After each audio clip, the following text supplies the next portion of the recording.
Blessed day mga kaepal. For today's video ay dalawang diban ang re-repair natin ngayon. Tara mga kaepal at samahan niyo ako mag-repair. Let's do this.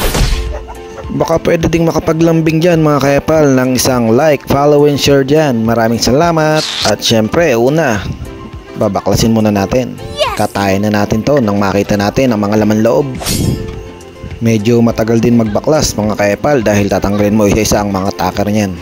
Ang ganitong klaseng mga diban nga pala mga kaepal, magamat mura ay saglit lang din masisira. Dahil kung mapapansin nyo, mga mahihinang materialis lang ang mga nakalagay dyan. Kaya kung inaakala nyong nakatipid kayo, nagkakamali kayo, mas mapapamahal kayo dahil ipaparepair nyo pa.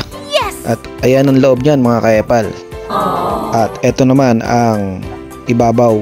Hindi nga pala Eurotex yung nakalagay sa kanya. At akala mo lang makapal yan. Pag tinanggal natin yung ibabaw ng foam na yan, ayan ang mga laman, puro karton. Kaya pala mukhang makapal. Para magmukhang makapal, sinapinan nilang sinapinan ng maraming karton. Ayan oh, ilang kilo rin yung karton na yan. Pagkatanggal ko nga lalong gumaang yung kahoy, yung sopa, yung diban. Yan lang pala yung nagpapabigat, yung karton. At yan lang din nagpapakapal ng foam, yung karton. At ayan yung mga kahoy mga kaepal, mga baklas-baklas na rin. Iba putol, iba baklas. Tinipid din sa pako. At syempre mga kaepal, pag nagre-repair tayo ng mga sopang ganyan, aayusin natin muna lahat yan. Papatibayin natin ang mga kahoy. Re-repairin, papatibayin, dadagdagan ng pako, at dinidikitan din natin ang mga kahoy para siguradong habang tumatagal mas tumitibay. At dahil dyan mga kaepal, alam nyo ba na pag nagre-repair ka ng sopa ay para ka na rin bumubuo ng bago. Mas matagal pa nga, mas madali pa nga bumuo ng bago kaysa mag-repair.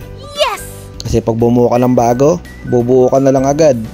Kapag magre-repair ka pa, magbabaklas ka pa, saka ka pa lang uli bubuo. Tapos babaratin pa ng mga customer nating makikipot. Ay makikipot, ano doon? Ang tawag sa gano'n? Makukuripot pala.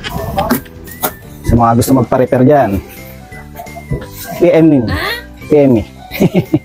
PM pala PM is the key. Mga gusto magpa-repair dyan ng sopa nila, mga sira ni mga sopa nyo, pa-repair nyo, ayun o. Magiging matibay yan. Kaya magiging pulido, matibay, garantisado. Pogi pa yung gagawa. Guys, dideliver na natin ang dalawang diban.